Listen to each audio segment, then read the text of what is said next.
என் வணக்கத்தினை தெரிவித்துக் கொள்கிறேன். ஜூலை 15 கர்மவீரர் காமராஜரின் பிறந்த தினமாகும். இந்த நாளைத்தான் கல்வி வளர்ச்சி நாளாக கொண்டாடப்படுகிறது.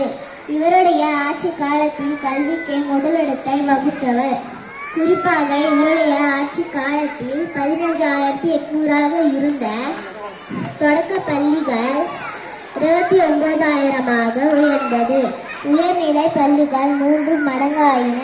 கல்வி சிறந்த தமிழ்நாடு என்ற பாரதியின் வரியை உண்மையாக்க இரவும் பகலும் பாடுபட்டார் காமராஜர். தொடக்கப்பள்ளியில் படிக்கும் குழந்தைகளின் எண்ணிக்கை 26 லட்சத்திலிருந்து 48 லட்சமாக உயர்ந்தது.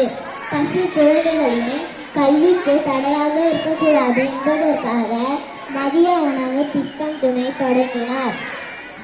அவரின் தன்னலமற்ற தொண்டிற்காக இந்திய அரசு 1976 பாரத ரத்னா விருது வழங்கியது. நன்றி.